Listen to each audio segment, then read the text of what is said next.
royal biographer Tina Brown said the palace has an amazing convening power, but added that all of that is gone for the Duke and Duchess of Sussex after they quit as working royals. Ms. Brown, who penned new book The Palace Papers, claimed Harry and Meghan have struggled since leaving the monarchy as she raised concerns about their Netflix and Spotify deals. The royal author told Washington Post Live, they both completely underestimated what it was going to be like to be without the palace platform. However much they hated, and I think they really did, the constraints and the pettiness, essentially they conceived, of the palace and the advisors, trying doing it without the palace advisors, right? Because what the palace does, of course, it has an amazing convening power. There's no one who won't take a phone call from Buckingham Palace or Kensington Palace, they've got a huge convening power.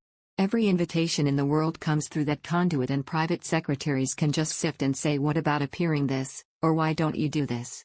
All of that is now gone and they have to have PRs do that for them and their judgment is not necessarily the best judgment. They are trying to leverage the royal brand and there is no PR who really knows how to do that better than Buckingham Palace or Kensington Palace. Meghan doesn't really have a brand, you feel that she is grasping at the Twitter caring of the moment. Vaccinations, Ukraine, women's rights, my 40th birthday, let's have a mentoring scheme. Nothing is really going anywhere for Meghan. And the whole problem, with entertainment deal is you have to produce. They've signed with Netflix but what have we seen? Nothing. Creating entertainment that works is very hard to do. Their Spotify podcast is going nowhere. Netflix is not doing so well. Are they going to renew that contract? Brown confirms that Meghan had scarcely met Oprah Winfrey and had never met George and Amal Clooney before giving them prime seats at her wedding. They were the friends she wanted to recruit. While her role as Harry's bride brought Meghan global fame, Brown writes that she did not grasp the expectations that came with her new role. Meanwhile, Brown also credited Meghan with giving Harry the tools to leave the firm and said they were keen to capitalize on striking celebrity deals. She added, I really think Harry wanted out, himself. Meghan gave Harry the tools to leave. She understood the world of agents and deals. I mean, this wasn't Harry's world, but suddenly he had in Meghan a very worldly strategist who he decided to trust above all the other advisors. They wanted to be able to have a commercial arm to their activities. Meghan certainly saw deals that were there to be made that they had to leave on the table because they were royals. It was as if Meghan couldn't resist everything that was on offer on the celebrity buffet.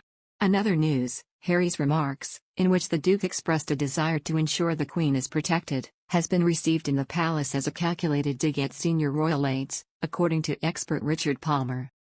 Speaking to host Pandora Forsyth on the Royal Roundup, Mr. Palmer said, to me, the most significant thing was he had to go with people around the Queen. He said he wanted to come back to ensure that she was being protected and have the right people around her. I think that's provoked a lot of comments. My understanding is that the feeling inside the royal household was that was a calculated dig at some of the Queen's senior advisors. He hadn't really been asked about it, he just sort of dropped it into the conversation as far as I can remember. He continued, I think there's a lot of bitterness from Harry and Meghan still about the way that their exit was handled. They really wanted a half-in half-out approach, Queen wasn't having that. So that was to me the most significant thing. But then the other thing, of course, was that he was asked whether he was missing his father and his brother, he just completely sidestepped that question. The royal expert continued, now I have to say, William was asked about this whole thing, I think it was at the Ukrainian engagement, and, again, sidestepped it. You could say didn't face the same sort of grilling from the media afterwards that Harry did, but I mean, I do think it was significant that if they really were mending fences, I think it would have been easy to say, yes, I love my brother and I love my father, and I'm looking forward to seeing them soon. But he just completely sidestepped the question. The signs are at the moment that although Harry and Meghan met Charles and Camilla for a short time at Windsor, still a long way to go, before they ever really repair their relationship.